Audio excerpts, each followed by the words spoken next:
माननीय सभापती महोदय, सदर विषयावर मला योग्य आणि आवश्यक बोलण्याची संधी द्यावी. सभापती महोदय, सन्माननीय सदस्य प्रणय फुके साहेब यांनी एक अतिशय महत्त्वाचा विषय सदनासमोर मांडला आणि मग त्यांनी ज्या 3 अपेक्षा या ठिकाणी व्यक्त केल्या त्यामध्ये स्पेसिफिकली ते असं म्हणाले की या सगळ्या विषयावर मॉनिटरिंग करायला कुठली समिती आपण नेमणार का, नंबर 1. नंबर 2, या विषयावर असलेले निर्देशक असो, कलाकार असो, निर्माते असो, या सगळ्यांना समज असा शब्द त्यांनी वापरला, समज देण्यासाठी बैठक घेणार का, आणि नंबर 3, याच्यावर काही बंधन आणणार का. सभापती महोदय, अतिशय स्पष्ट सांगायचं झालं तर सन्माननीय सदस्य फुके साहेबांच्या प्रश्नाचा रोख आणि हेतू योग्य असला तरी राज्य शासन अशा कुठल्याही पद्धतीचं सेन्सॉर्ड, बंधन, मर्यादा कायद्याच्या बाहेरच्या आणण्याच्या विचारात नाही, नंबर 1. नंबर 2, ज्या पद्धतीने हा प्रश्न मांडला आणि तो विशेषतः राजकीय पुढाऱ्यांच्या बाबतीत मांडलाय आणि त्यांच्याबद्दल गैरसमज होऊ नये, भावना दुखवू नये, विलन हा शब्द त्यांनी वापरला. हे खरंच आहे की कोणालाच ठरवून विलन दाखवण्याची गरज नाही, राजकीय पुढाऱ्यांना तर बिलकुल नाही, पण ते कोणालाच नाही, कुठल्या स्त्रीला नाही, कुठल्या मुलाला नाही, त्या पात्रामध्ये काम करणाऱ्या कुठल्याही अशा पात्राला विलन दाखवण्यासाठी सिनेमा निर्मिती होत असेल तर ती चुकीचीच आहे. आणि त्याच्याबद्दल पुढचा उद्देश त्यांनी असं मांडला की अभिव्यक्ती स्वातंत्र्य 19(1)(अ) आणि मग पुढचा दाखला दिला 19(1)(2) आणि त्यात जर समाज भावना दुखत असतील तर माननीय सभापती महोदय, आपल्यालाही अवगत आहे, सदस्यांनाही अवगत आहे, आपल्याकडे पूर्वी आपल्याला भारतीय दंड संहिता ज्याला म्हणायचो, ज्याला आता न्याय संहिता म्हणतो, त्या अंतर्गतमध्ये या व्यवस्था आहेत. हा दुसरं उत्तर आहे. आणि त्यामुळे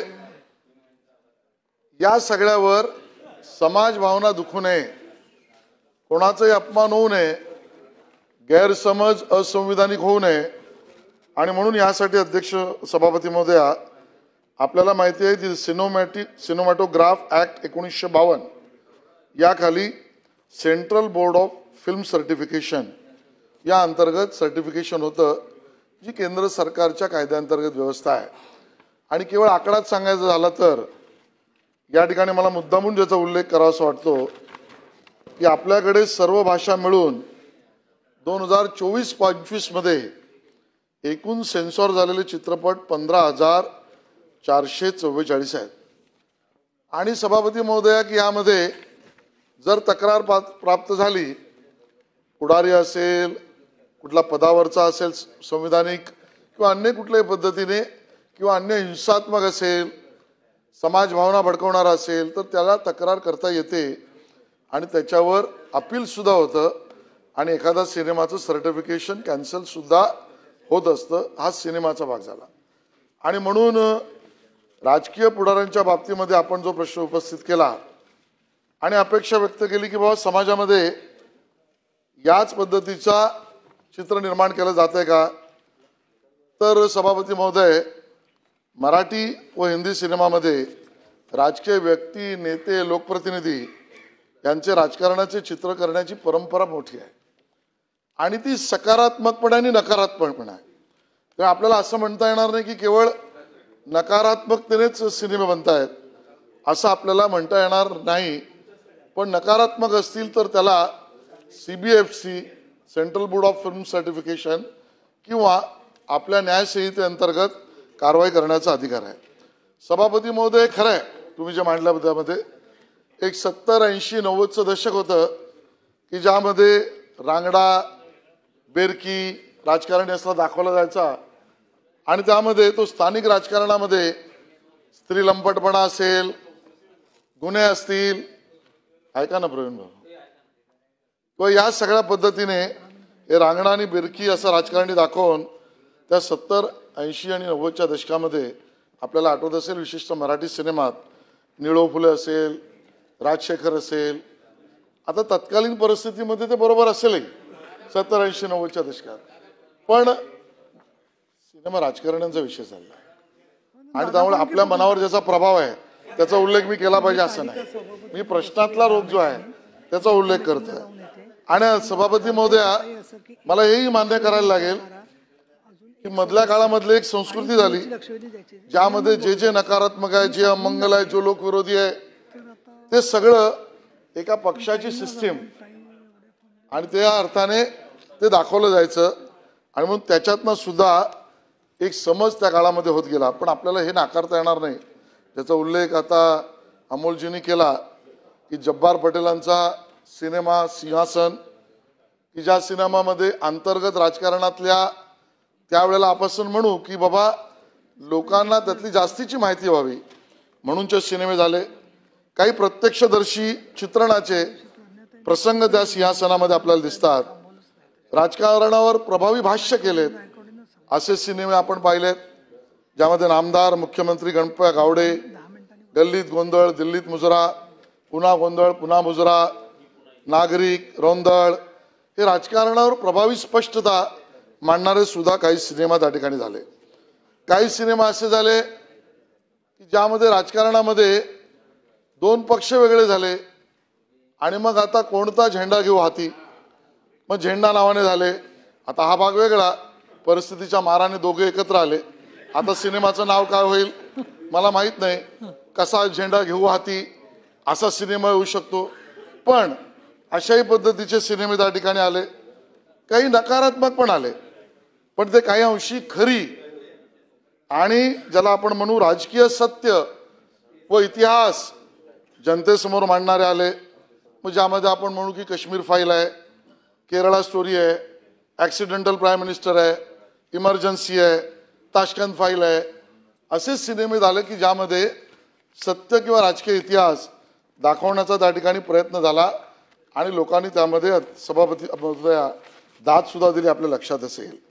आणि सभापती महोदया, काही ठिकाणी राजकीय नेत्यांची प्रतिमा सकारात्मक दाखवणारे असे सिनेमे आले. म्हणून मी सुरुवातीला म्हटलं की आपल्याला सरसकट असं विधान करणं आणि त्याच्यावर निर्णय करणं याची चर्चा करावी लागेल. म्हणून आजचा दिवस माझा हा 2013चा सिनेमा आहे. तो एक मुख्यमंत्री एका वृद्ध कलाकाराला त्याला लागणारी सरकारी योजनेतून घर मिळवून देणं याच्यावर आधारित सकारात्मक केलेला सिनेमा आहे. आणि मग या सिनेमात काम करून ज्याला आपण राजकीय पुढारी म्हणून ज्यांनी काम केलं पण त्यांना प्रथित यश मिळालं असे प्रसाद ओक, निळू फुले, अरुण सरनाईक, रजनीकांत, कमल हसन असे बरेच झाले. त्या ठिकाणी थांबा, इनपुट तुम्ही नका देऊ, मी प्रिपेअर्ड आहे, कळलं का. आणि सभापती महोदय, त्यामध्ये काही राजकीय नेत्यांची नकारात्मक प्रतिमा जी आपण म्हणालात अशामध्ये सिंगम, नायक, राजनीती, सरकार असे बरेचसे सिनेमे झाले ज्याचे काही उल्लेख तुम्ही केला. आणि म्हणून सिंहासनाचा उल्लेख केला, तुम्ही गप्पा मारत होता त्यावेळेला, मी बोललो.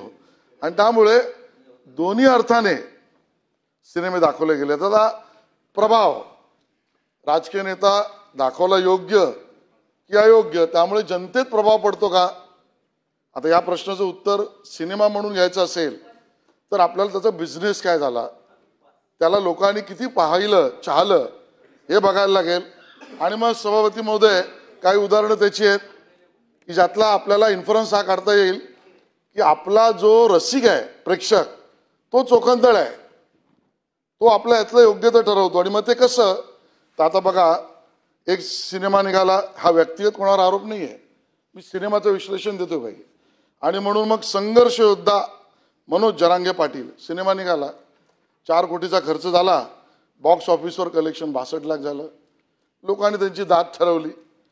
मग आपण बघू धर्मवीर 2022, 8 कोटीचा सिनेमा झाला, त्याच्यातनं बिझनेस झाला 25 कोटीचा, लोकांनी आपली चाहत त्या ठिकाणी दाखवली.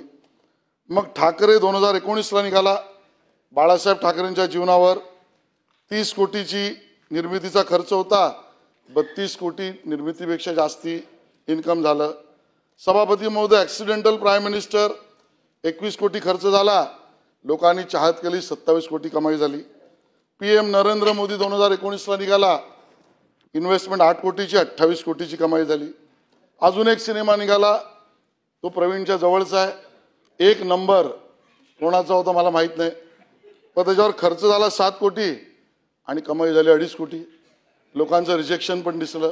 आणि त्यामुळे सभापती महोदया, लोकांना राजकीय नेता, त्याचं आयुष्य किंवा पात्रातला राजकीय नेता यातना मिळालेल्या गोष्टींवर समाजावर काय प्रभाव पडतो रसिक म्हणून, याचं विश्लेषण मी फक्त मांडलं.